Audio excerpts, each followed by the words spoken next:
Former President Trump's legal team has just filed a motion asking Judge Arthur Engoron to recuse himself from Trump's civil fraud case. NBC's Tom Winters is following this for us. So, Tom, what are their grounds?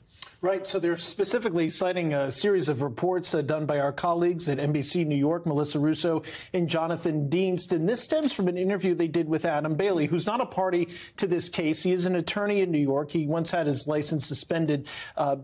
Basically, what happened is over the course of 2 interviews, Bailey said that he reached out to the judge in this case, Judge Engoron, asking him, suggesting to him potentially how this case should proceed. And I want to read the quote so that we can get it right.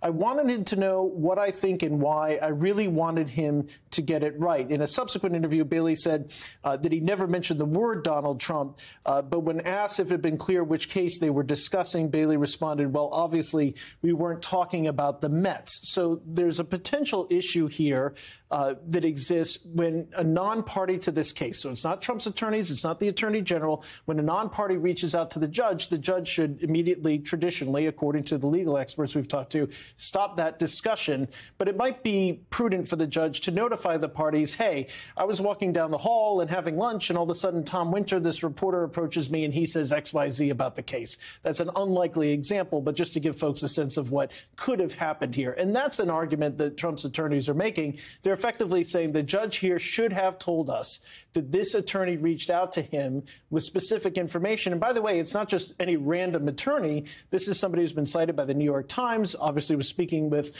our colleague Melissa Russo about their professional opinion because he has a lot of experience in real estate law. And as we all know, the New York AG's case against Donald Trump really centered around his properties and real estate. And so that's where the focus of this was. That's where the discussion may have taken place. We should note that at the time, our colleagues reached out to a court spokesperson who did not deny that a conversation had taken place between the judge and lawyer, but said that the interaction was insignificant. I want to read that statement. No ex parte conversation concerning this matter occurred between Justice Engoron and Mr. Bailey or any other person.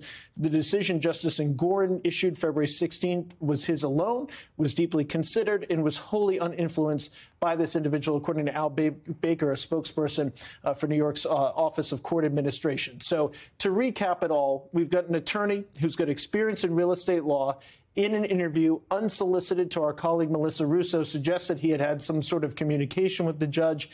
It's that communication and the judge's lack so far, according to Trump's attorneys, of notifying them that any sort of discussion took place where they say, look, he's got to recuse himself. Whether that ultimately impacts this nearly $500 million fine levied against Trump, Katie, big question mark. I think that's way down the road. It's still an if, not a when. Well, he's appealing it, so there is also that course. Tom Winter, Tom, thank you very much.